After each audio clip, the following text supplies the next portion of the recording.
Bismillahirrahmanirrahim. Alhamdulillahirabbil alamin.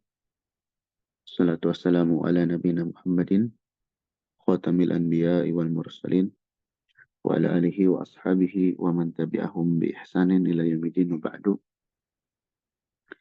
Alhamdulillah pagi hari ini kita bisa melanjutkan kajian kita dari pembahasan kitab At-Tibyan Syarah Akhlaq Hamalatil Quran karya Al-Imam Al-Ajuri rahimahullah ta'ala.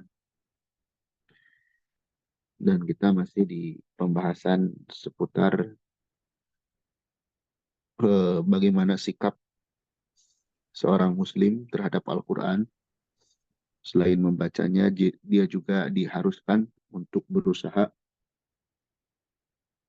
merenungkan makna-maknanya dan mengamalkan isinya. Kita sekarang di halaman.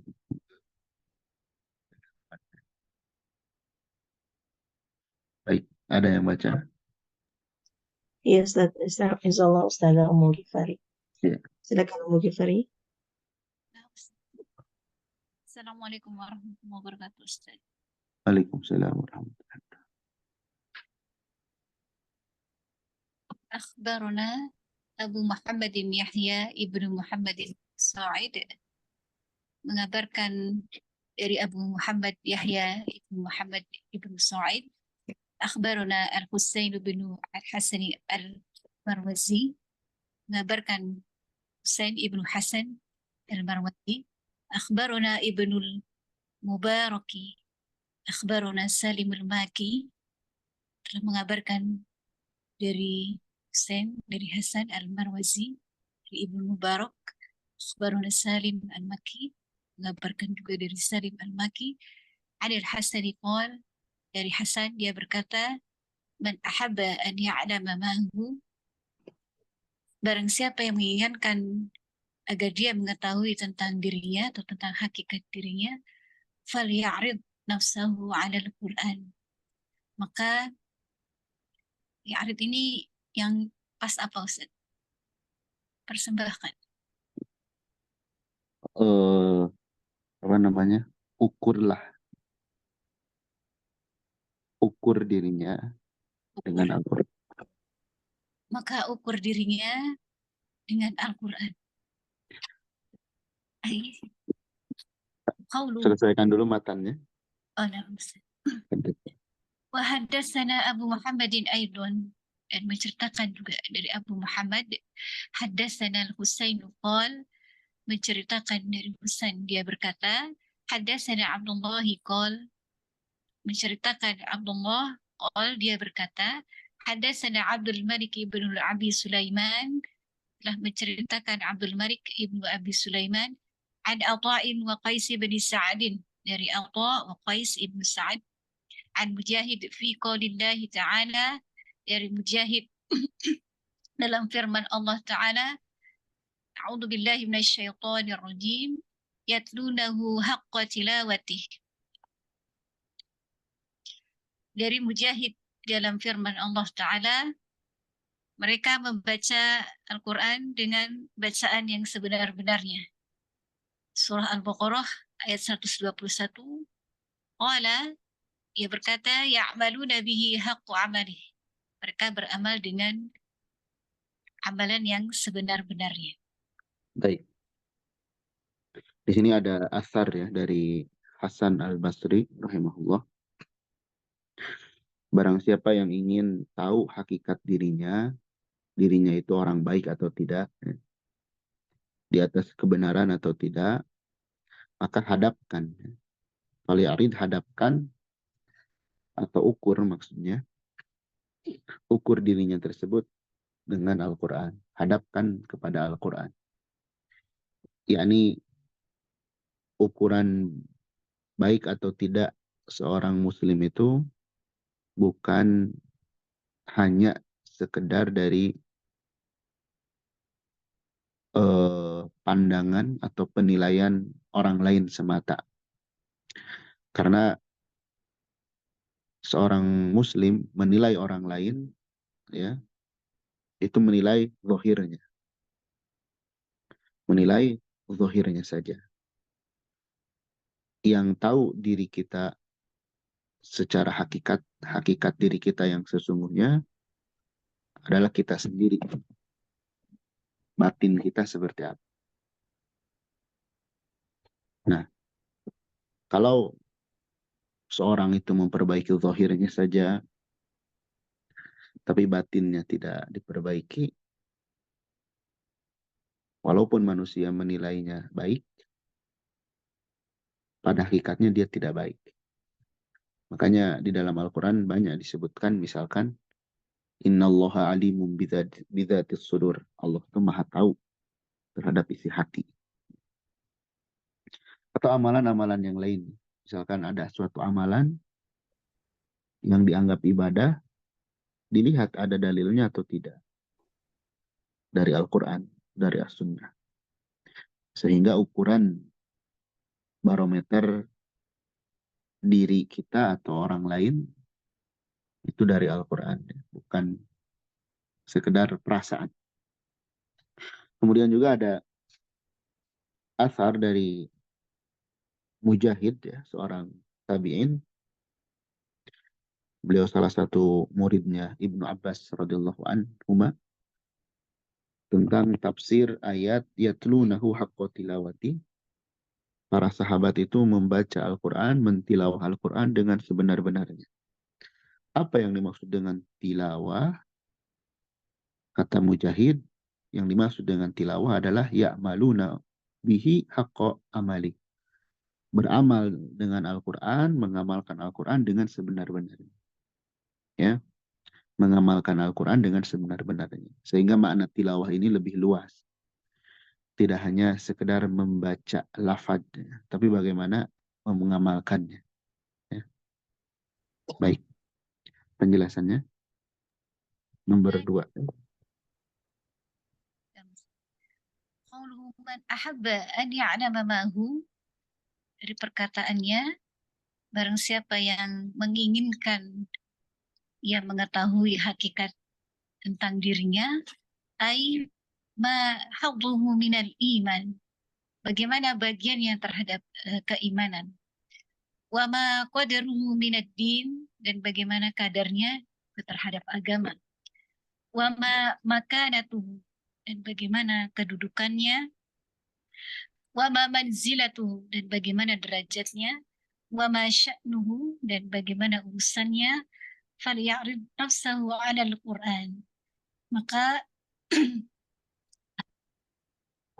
ukurlah dirinya terhadap Al-Quran. Lanjut Ustaz. Lanjut. Famin khilali 'ardihi nafsahu 'ala al-Qur'ani ya'rifu man huwa. Maka melalui cara ini dia ukur dirinya terhadap Al-Quran agar dia mengetahui hakikat tentang dirinya. Dia akan tahu siapa dia. Ya'rifun man huwa. Dia akan tahu siapa dia. Siapa dia. Fa'idha wajada nafsahu 'amilan bil Qur'an, maka jika dia mendapati dirinya beramal dengan Al-Quran, wa muwafaqan lima fil Quran, cocok atau sesuai dengan apa-apa yang terdapat di dalam Al-Quran, falyamhamdillah ala fadlihi alaihi, hendaklah dia memuji Allah atas karunia terhadap dirinya, wal yas'alhul mazida min fadlih, dan hendaklah dia meminta tambahan dari karunia-Nya. Baik. Iya. Jadi dengan proses dia menghadapkan dirinya, dengan upaya dia menghadapkan dirinya kepada Al-Quran, mengukur dirinya dengan Al-Quran, ya, maka dia akan tahu siapa dirinya. Afwan. Barang siapa yang ingin tahu siapa dirinya, maksudnya apa? Hadduhu minal iman. Bagian keimanannya. Bagian dia dari keimanan. Ya. Kemudian kadar agamanya. Dia tuh orang beriman atau bukan? Orang yang berpegang teguh kepada agama atau bukan? bagaimana kedudukannya di sisi Allah, ya. Maka hadapkan dirinya dengan Al-Quran, kepada Al-Quran. Karena dengan hal tersebut, dia akan tahu siapa dirinya. Ya. Kalau dia menemukan, merasakan dirinya itu memang mengamalkan Al-Quran, dan hatinya, ucapannya, perbuatannya banyak mencocoki isi Al-Quran, maka bersyukurlah, pujilah kepada Allah atas karunia-Nya. Dan mintalah tambahan. Mintalah tambahan, paling tidak berdoa agar istiqomah, ya. Kemudian berlindung dari keburukan diri, kemudian tidak merasa sudah benar, ya. Kemudian selalu anggap diri ini punya kekurangan sehingga terus berbenah, ya. Tidak merendahkan orang lain yang barangkali belum mendapatkan hidayah seperti dirinya, dan tidak akan ujub dengan amalan, tidak akan merasa wah saya ini rajin ibadah, tapi keadaan dia yang banyak mencocoki Al-Quran itu semata-mata karena taufik dari Allah. Makanya dia eh, memuji Allah Subhanahu Wa Taala atas karunia hidayah itu. Karena di antara ujian seorang yang dimampukan untuk beramal soleh, di antara ujian itu ujian hati biasanya. Ada orang yang oleh syaitan digoda agar tidak sholat, agar tidak melakukan sama sekali, tidak melakukan ibadah. Ada yang sudah tergoda di tahap itu. Sehingga ya syaitan tidak perlu lagi menggoda, tidak ikhlas, ya, ujub. Orang ibadah saja nggak mau misalnya. Dia sudah tergoda di tahapan pertama.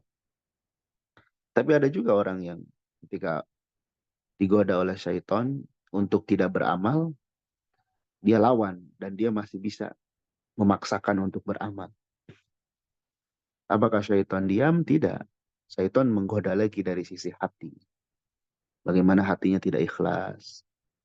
Bagaimana dia berharap manusia, ya. Lalu tidak eh, tidak berhenti sampai sana. Dia menggoda kita supaya ujub, takjub dengan diri sendiri. Sehingga kita ini berusaha untuk baik, tapi ketika kita sudah bisa baik, kembalikan hal tersebut bukan karena usaha kita, karena taufik dari Allah Subhanahu Wa Taala. Makanya kenapa orang itu tidak boleh ujub? Karena kemampuan dia untuk beramal itu udah pertolongan dari Allah. Iya karena berdua, iya karena stain. Kita berikrar hanya kepada Allah beribadah dan hanya kepada Allah meminta pertolongan. Karena tanpa pertolongan dari Allah, seorang manusia itu nggak akan bisa ibadah dengan benar. Ya. Jadi kalau kita ingin tahu keimanan kita, ya, agama kita ini baik atau benar, ukur dengan Al-Quran. Di sini ukur dengan Al-Quran perlu pemahaman. Karena tidak mungkin kita mengukur dengan Al-Quran kalau kita tidak ngerti alat ukurnya, tidak ngerti Al-Quran. Sehingga yang tidak kalah penting, pahami Al-Quran dengan benar. Ya. Dengan pemahaman yang benar. Karena ini menjadi pertaruhan kesimpulannya. Ya. Kalau memahami Al-Qurannya salah, dipahami sesuai dengan hawa nafsu, bukan dengan pemahaman yang benar, nanti mengukur diri kita pun ya keliru juga. Berarti penting di sini memahami Al-Quran dengan benar, agar nanti mengukurnya pun benar juga. Baik. Ada juga asar yang lain, kalau tidak salah dari Ibnu Mas'ud radhiyallahu an. Kalau dia ingin tahu kadar cinta dia kepada Allah, maka lihat bagaimana sikap dia terhadap Al-Quran. Artinya, sikap kita terhadap Al-Quran itu menunjukkan alat bukti kecintaan kita kepada Allah. Ya, kalau mengaku itu semua orang mengaku ya cinta Allah, cinta Rasul. Tapi buktinya apa? Kalau cinta Rasul, buktinya dengan ittiba, mengikuti beliau. Cinta kepada Allah, selain dengan menegakkan ibadah kepadanya, tidak menyekutukannya juga bagaimana porsi kita terhadap Al-Quran. Apakah kita rajin bacanya, rajin memahaminya, berusaha mengamalkannya. Itu tanda cinta kita kepada Allah. Baik, selanjutnya. Thalith, fassara Mujahid rahimahullah ta'ala at-tilawata bil amal. Mujahid rahimahullah ta'ala menafsirkan tilawah dengan amal. وجاء هذا المعنى عن إكرمة رحمه الله قال في قوله يتلونه حق تلاوته, dan telah datang makna seperti ini dari Ikrimah rahimahullah ta'ala. Dia berkata dalam firman-Nya, mereka membacanya dengan bacaan yang sebenar-benarnya, ay yattabi'una haqqa tiba'i, mereka mengikuti atau meneladani dengan sebaik-baiknya. Ama sami'ta qaulallahi ta'ala, apakah kamu tidak mendengar firman Allah Ta'ala, wal qamari idza talaha, dan bulan apabila mengiringinya, Demi. idza tabi'aha, yang berkata, dan ketika bulan mengiringinya. Tafsir At-Tabari ayat 400, halaman 492 jilid kedua.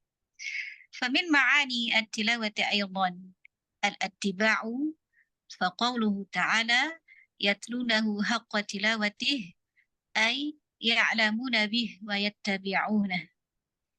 Maka dari makna tilawah juga adalah mengikuti. Sesuai dengan firman Allah Ta'ala, mereka membacanya dengan sebenar-benarnya, yakni mereka beramal dengannya dan mengikutinya. Iya.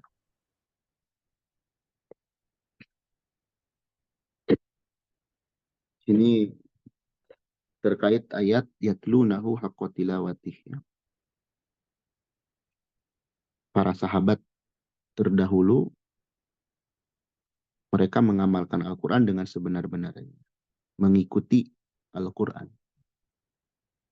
Mengikuti petunjuk-petunjuk Al-Quran. Saran-saran dari Al-Quran. Jadi Al-Quran betul-betul dijadikan panduan dalam hidup dan kehidupan. Dalam segala aspeknya. Itu mengikuti Al-Quran namanya. Karena kalimat yatlunahu atau tala mirip dengan ayat wal qamari idza talaha. Talaha ini artinya mengiringi, mengikuti. Ya. Jadi di antara makna tilawah itu mengikuti. Sehingga makna ayat mereka mentilawah Al-Quran dengan sebenar-benarnya adalah mengamalkannya dan mengikutinya. Ya, mengamalkannya dan mengikutinya. Ini mudah sekali kita ucapkan. Tapi dalam praktiknya ini perlu mujahadah. Perlu kesungguhan. Karena berat, banyak ujian. Baik. Ini masih berlanjut maknanya. Silakan wa ma'lum. Wa ma'lumun annal ittiba'a yasbiquhu amron. Dan diketahui bahwasanya mengikuti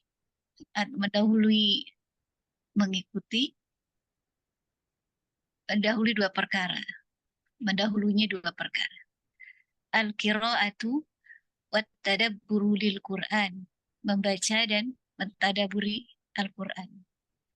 Faida hasalatil qira'atu wa hasalat tadabburu asmara bi'idnillahi subhanahu wa ta'ala al-amala wal imtisala lil Qur'anil karim.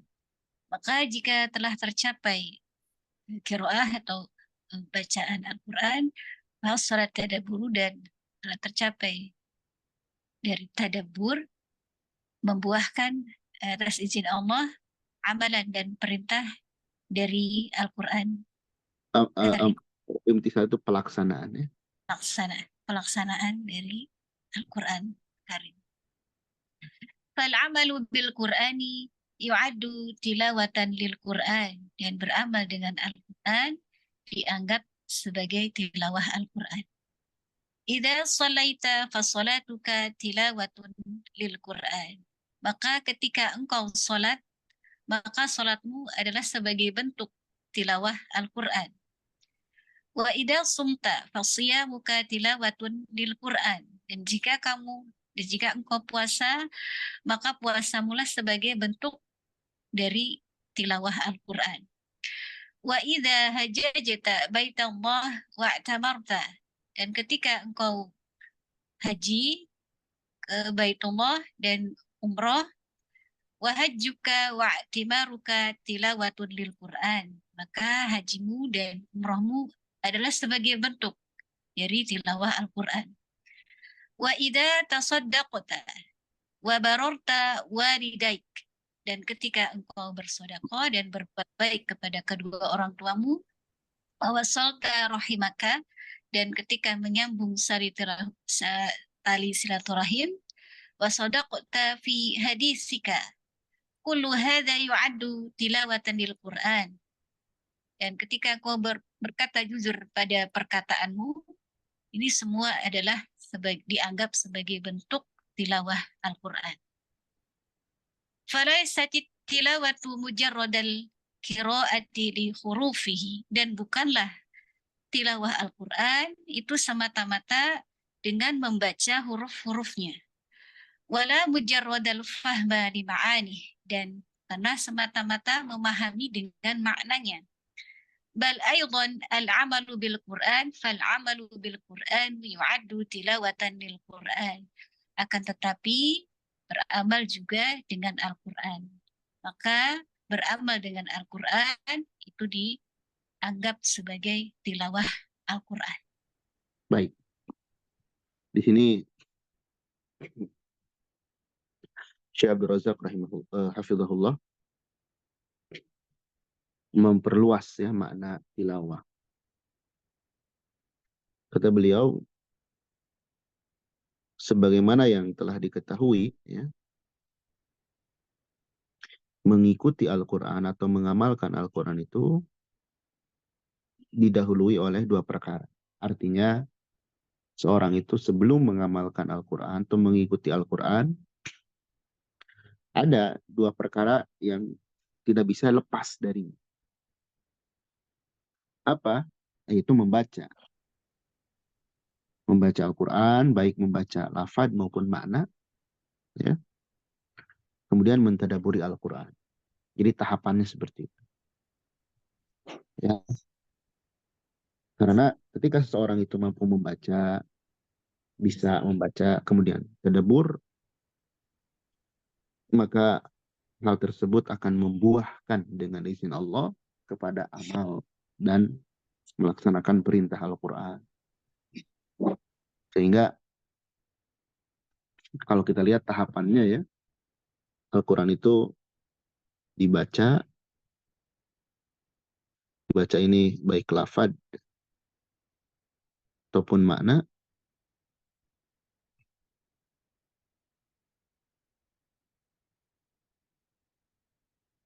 bisa dibaca, kemudian direnungkan, dan barulah diamalkan. Baik.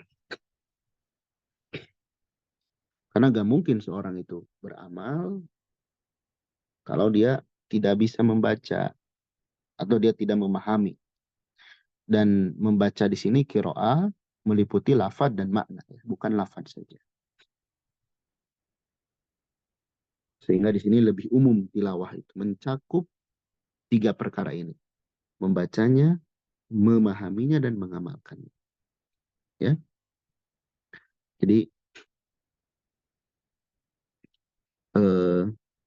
kalau kita simpulkan, tilawah ini membaca, ya, merenungkan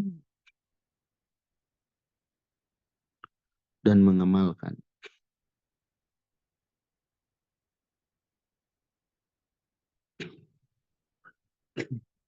Baik. Maka di sini dilihat ya, ini faidah bagus sekali. Beramal dengan Al-Quran, fal amalu bil Quran, beramal dengan Al-Quran dianggap sebagai bentuk tilawah terhadap Al-Quran. Jadi kan kalau kita ketahui ya, yang dinamakan tilawah itu kalau kita buka mushaf, terus kita baca isti'adzah, basmalah, dan ayat tilawah. Betul, itu tilawah. Bagian dari tilawah, membacanya. Tapi ketika seorang beramal, ya, beramal soleh, apalagi amalan tersebut ada perintahnya di dalam Al-Quran, maka ketika kita melaksanakan amalan tersebut, kita dianggap sedang mentilawah Al-Quran. Misal, idza shallaita, ketika engkau sholat, fasolatuka tilawatun lil Quran. Maka sholatmu itu sebagai bentuk tilawah terhadap Al-Quran. Pengamalan dari perintah sholat yang ada di dalam Al-Quran. Ketika engkau saum, maka saummu dianggap itu tilawah Al-Quran. Ketika haji, umroh, ya, sedekah, berbuat baik kepada orang tua, menyambung silaturahim, berkata jujur, semua itu dianggap sebagai bentuk tilawah terhadap Al-Quran. Ya, tapi jangan berpikir kalau kayak gitu, ya udah kita lakukan rutinitas, sholat, saum dan sebagainya, tapi nggak baca lafadz Al-Quran. Nah itu keliru ya. Dia menyia-nyiakan pahala yang besar. Karena membaca lafadz Al-Quran, satu hurufnya diberikan pahala 10. Jadi jangan menganggap kalau kayak gitu ya udah kita amalin saja perintah-perintah Al-Quran tanpa harus belajar membaca Al-Quran. Nah, tidak seperti itu. Jadi kalau ada kebaikan-kebaikan dalam beramal itu, kalau bisa kita jangan dibentrokkan, tapi gabungkan. Ya. Jadi seluruh amalan soleh yang kita lakukan itu aplikasi dari tilawah Al-Quran. Bentuk implementasi dari tilawah Al-Quran. Ya. Baik. Karena di sini dikatakan tilawah Al-Quran itu bukan sekedar membaca hurufnya saja. Nah ini penting. Jadi tilawah itu bukan sekedar membaca hurufnya saja. Bukan juga sekedar memahami maknanya. Karena kalau membaca saja, memahami makna saja, kadang kehidupan kita sama dengan orang yang misalnya yang belum mengerti kalau tidak diamalkan. Tapi harus diamalkan juga. Harus diamalkan. Ini yang menjadikan pahala. Makanya dulu tercela orang yang hanya menjadikan bacaan itu, ya, orang yang menganggap mengamalkan Al-Quran itu hanya sebatas membacanya saja. Tidak cukup, ya. Tapi butuh memahami dan butuh mengamalkan.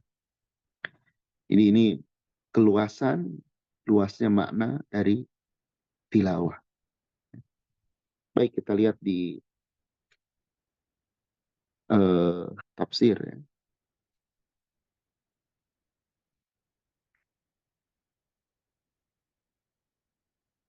Surah Al-Baqarah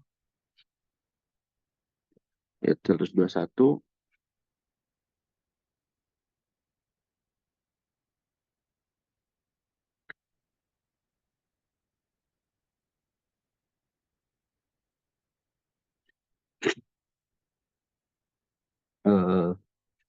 Di sini ada makna tilawah yang cukup komplit.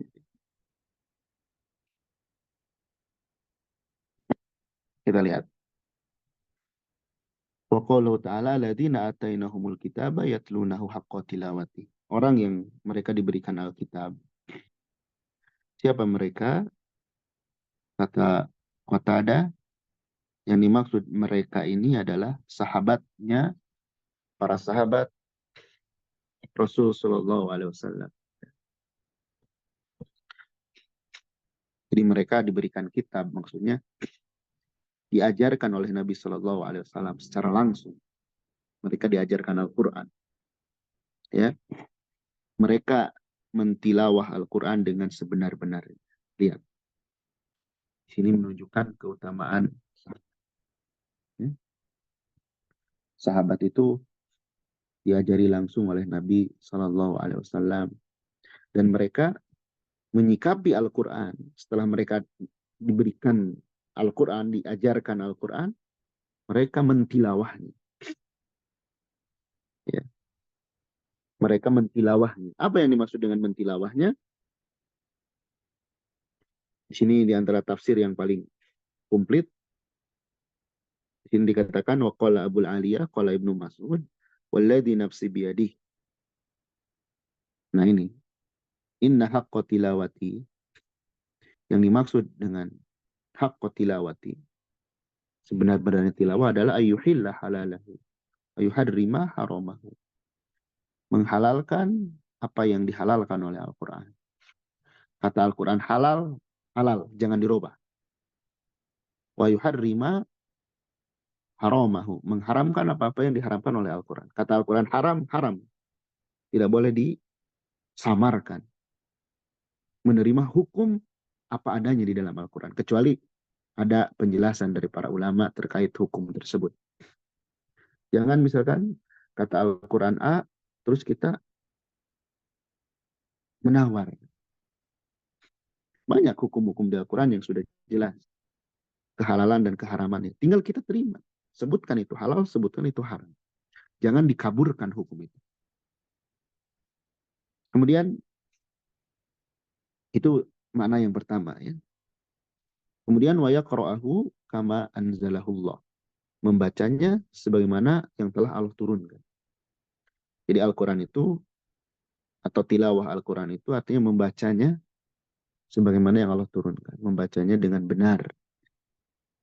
Jadi karena makna tilawah itu membaca. Membacanya dengan benar sebagaimana yang Allah turunkan. Tidak salah-salah. Wala yuharrifal kalima amma wadi'i. Tidak merubah kalimat dari tempatnya. Wala yata'awwala minhu syai'an ala ghairi ta'wili. Tidak mentakwil darinya kepada selain ta'wilnya. Jadi jangan asal-asalan dalam memaknai Al-Quran. Kalau tidak ada ulama terdahulu yang memaknainya, jangan kita datangkan makna yang baru. Nah, ini termasuk juga mentilawah Al-Quran. Memahami Al-Quran dengan benar. Menghalalkan yang halal, mengharamkan yang haram, itu bentuk pengamalan. Membacanya, kemudian tidak merubahnya, itu bentuk pemahaman. Dan para sahabat sudah melakukan hal itu. Makanya kita ketika mentafsirkan Al-Quran, di antara tafsir terbaik itu tafsir sahabat. Ya. Radhiyallahu anhum ajma'in. Al-Quran ditafsirkan dengan Al-Quran. Al-Quran ditafsirkan dengan hadis Nabi Sallallahu Alaihi Wasallam. Kemudian Al-Quran ditafsirkan dengan para sahabat. Para sahabat itu manusia yang diajarkan langsung oleh Rasul Sallallahu Alaihi Wasallam. Jadi kalau ada makna dari Al-Quran terus menyelisihi pemahaman sahabat, kita jangan mengikuti hal tersebut, ikuti pemahaman sahabat. Ya, walaupun terkesan wah. Ya. Kalau para sahabat tidak memahami seperti itu, jangan kita berani mendatangkan pemahaman-pemahaman yang baru. Karena perkara tersebut berbahaya. Baik.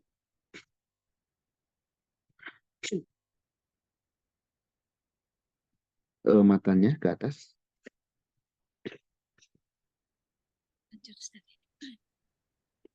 Akhbaruna Abu Abdullah Ahmad ibn Husain ibn Abdul Jabbar fi qala, telah mengabarkan dari Abu Abdullah Ahmad ibn Husain ibn Abdul Jabbar Sufi, qala, ia berkata, haddatsana Syuja' bin Makhdadin qala, telah mengabarkan Syuja' ibn Makhdad, dia berkata, haddatsana Abu Muawiyah Ad-Dharir, mengabarkan dari Abu Muawiyah Ad-Dharir qala, ia berkata, haddatsana Abdul Rabbih ibnu Aiman, telah mengabarkan dari Abdul Rabbah ibnu Aiman, an Atha'i, dari Atha, dia berkata, innamal Qur'an ibarun, sesungguhnya Al-Quran adalah sebuah pelajaran.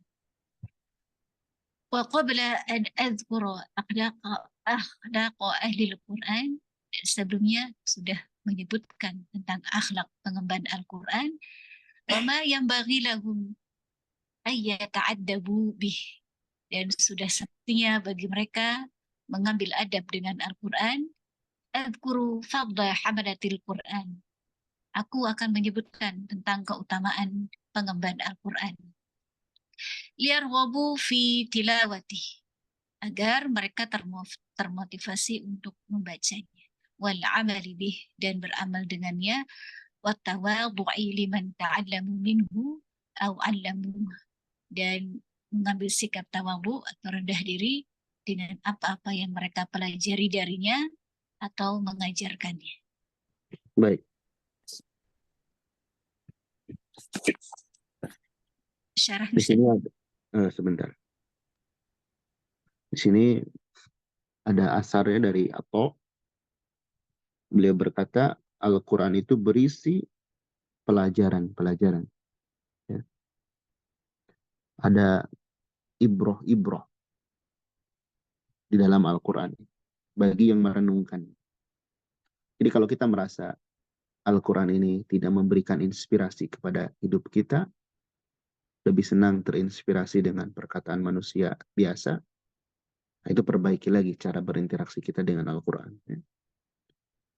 Barangkali kurang perenungan kita. Ya. Baik. Kemudian kata penulis, kata Imam Al-Ajuri rahimahullah, sebelum aku menyebutkan akhlak ahlu Al-Quran dalam kitab ini, ya, kemudian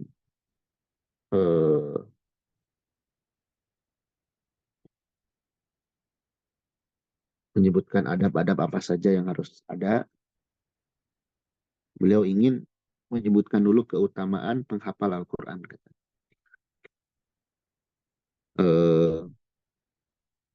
Tujuannya agar kita sebagai pembaca memiliki minat, tertarik, termotivasi untuk membaca Al-Quran, untuk mengamalkannya, untuk tawadhu kepada orang yang belajar atau kepada orang yang mengajar.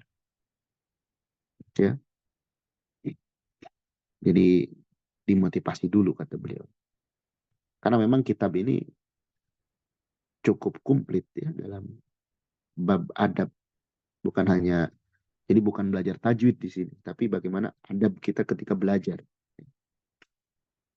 Baik, penjelasannya.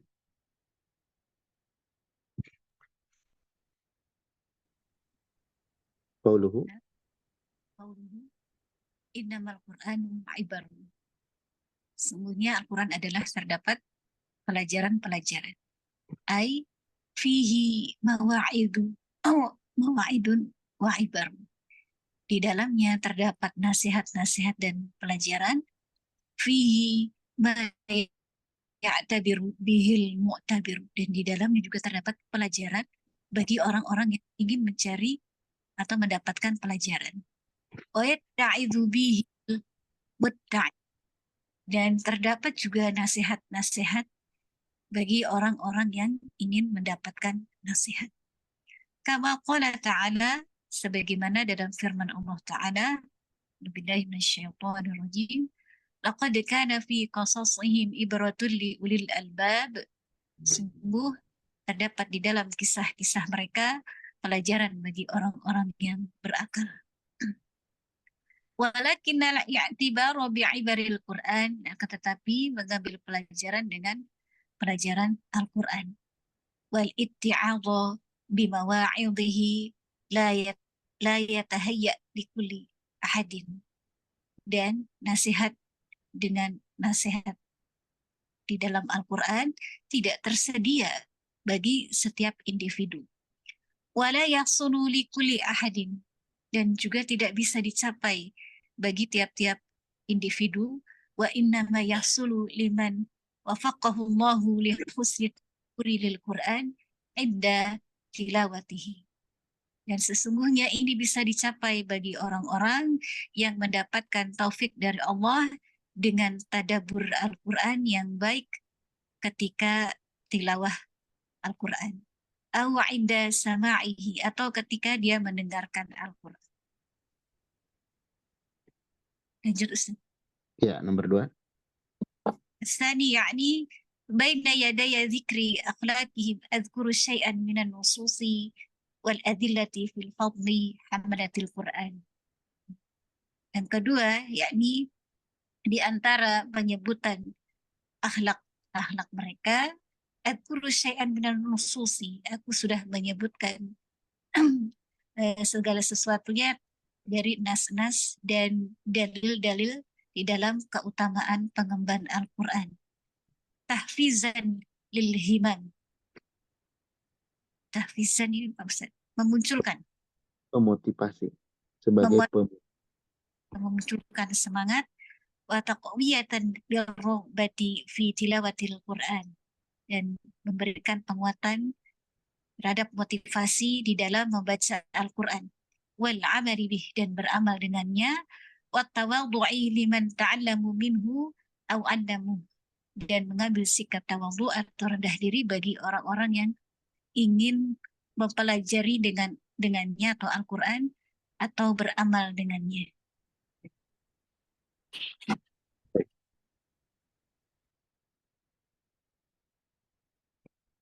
Ya, di sini dikatakan Al-Quran, bahwasanya Al-Quran itu mengandung pelajaran, hikmah,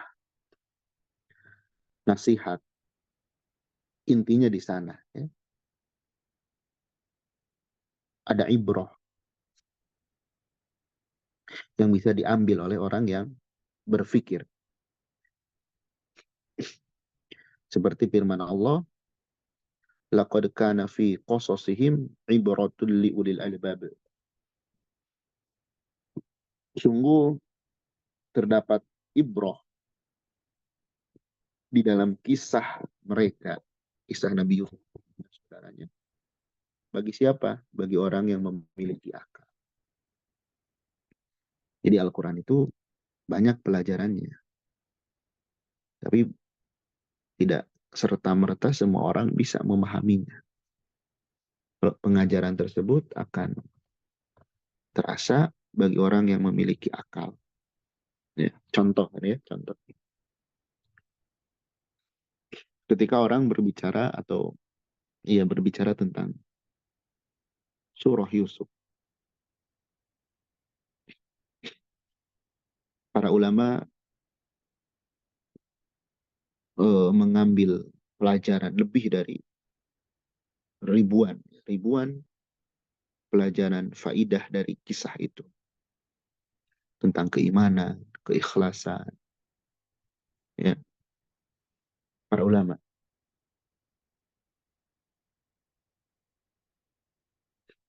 Tapi ada sebagian orang yang ketika membaca surah Yusuf atau yang diingat dari surah Yusuf adalah kisah, hanya sekedar kisah ketampanan Nabi Yusuf saja. Sampai-sampai perempuan memotong jari jemarinya karena terpukau dengan kegantengan. Ya. Nah, apa namanya? Jadi yang diambil itu malah Nabi Yusuf ganteng kesimpulannya. Sehingga pesonanya itu, karismanya Nabi Yusuf itu membuat istilahnya perempuan tergila-gila. Hanya sebatas itunya saja. Itu kebanyakan orang memahami demikian. Padahal di kisah Yusuf itu banyak tentang ujian hidup yang dialami oleh Nabi Yusuf itu berat. Ya. Tapi beliau dengan pertolongan dari Allah bisa melewatinya.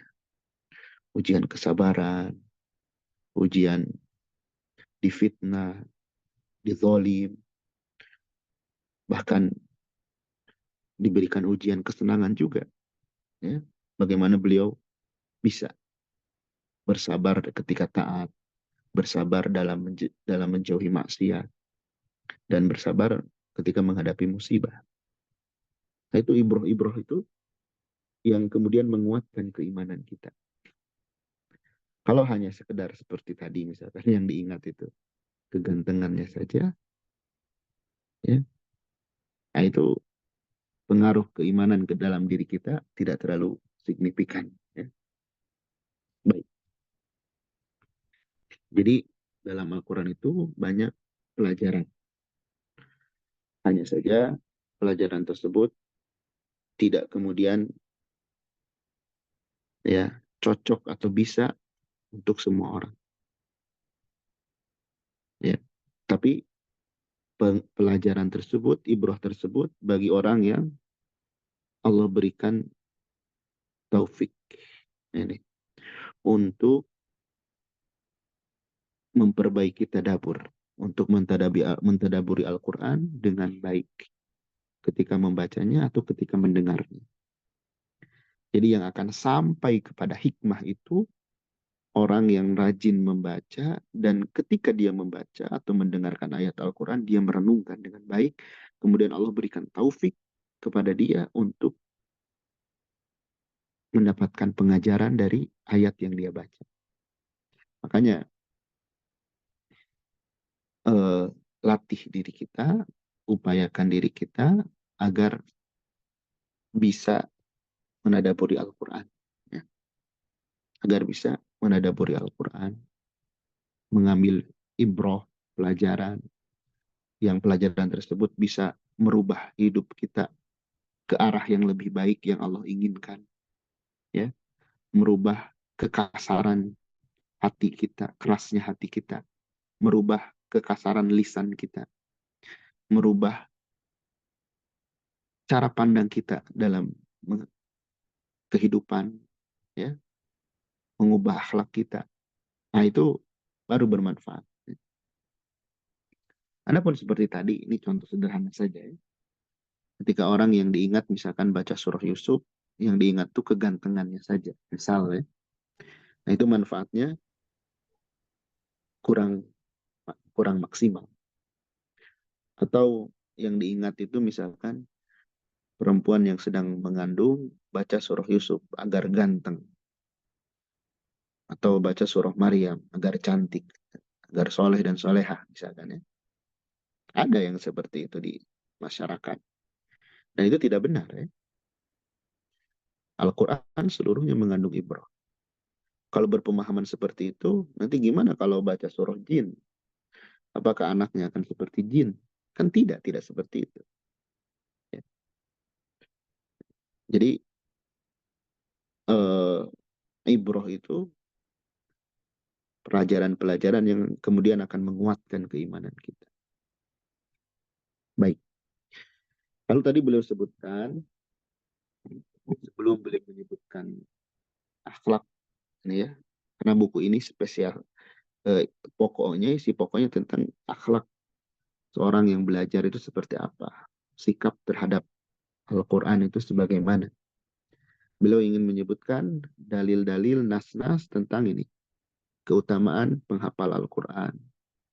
Tujuannya apa? Untuk memotivasi dan menguatkan minat dalam membaca, mengamalkan Al-Quran, dan tawadhu pada orang yang belajar atau kepada orang yang mengajarkannya. Jadi belajar dulu, lihat ini model-model para ulama terdahulu ya. Memotivasi orang lain dengan dalil Al-Quran atau Sunnah. Diiming-imingi dengan sesuatu yang sudah pasti. Ya, karena dalil Al-Quran atau hadis dari Nabi SAW ketika menyebutkan keutamaan atau pahala itu pasti didapat. Di sini pelajaran bagi kita, jika kita ingin memotivasi orang lain atau memotivasi diri sendiri, maka motivasilah dengan Al-Quran, dengan hadis. Ya, ingat janji-janji dari Allah.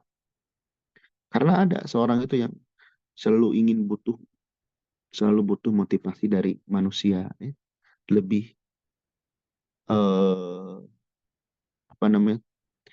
Lebih menyentuh rangkaian retorika dari manusia. Padahal Al-Quran dan hadis itu sudah waman asdaqu minallahi qila waman asdaqu minallahi haditha. Tidak ada yang lebih baik lagi dari Al-Quran. Ya. Sehingga kalau kita menghadapi kehidupan, kita lihat Al-Quran, kita lihat hadis, atau mendengarkan orang yang menyampaikan Al-Quran atau hadis. Bukan sekedar dengan retorika, gabungan kata dengan kata, sehingga tersentuh, tapi tidak ada perubahan dalam hidup kita. Nah ini pun sama, beliau ingin memotivasi dulu dengan menyebutkan dalil tentang keutamaan seorang penghafal Al-Quran. Karena kalau kita sudah tahu keutamaannya, akan lebih semangat. Seperti seseorang yang bekerja misalnya. Dia tahu akan mendapatkan gaji, ya, bonus, dan lain sebagainya, dia akan semangat. Kalau bekerja seperti ini akan ini. Demikian juga Allah Subhanahu wa Ta'ala. Allah Subhanahu wa Ta'ala sampai-sampai innallaha, bahwasanya Allah itu menyiapkan, ya, wa'adallahu alladhina amanu wa 'amilus shalihat lahum maghfiratu wa ajrun 'azim. Allah menjanjikan bagi orang yang beriman dan beramal soleh ampunan dan pahala yang besar. Allah gambarkan surga dengan keindahan agar semangat beramal soleh. Lalu Allah gambarkan neraka dengan kengeriannya agar manusia takut bermaksiat kepadanya. Ya. Baik, itu barangkali yang bisa kita bahas di pagi hari ini. Nanti insya Allah di pertemuan berikutnya akan dijelaskan keutamaan para pengemban Al-Quran. Orang-orang yang berinteraksi dengan Al-Quran banyak keutamaannya. Sehingga diharapkan kita ingin menjadi bagian dari mereka. Ya. Bukan ada saya mah orang awam, saya mah pekerja, saya mah. Tidak. Tapi bagaimana kita berusaha menjadi ahlul Quran. Karena menjadi ahlul Quran itu bukan sekedar kesempatan untuk orang yang pesantren saja, tapi untuk semua muslim. Ya, jangan berpikir kalau kita bukan anak pesantren, kita terbebas dari ajakan ini. Tidak. Ya. Baik, kurang lebihnya mohon maaf. Semoga yang sedikit ini bermanfaat. Barakallahu fikum. Sallallahu ala nabiyina Muhammad. Subhanakallah wa bihamdik. Asyhadu an la ilaha illa anta wa astaghfiruka wa atubu ilaik.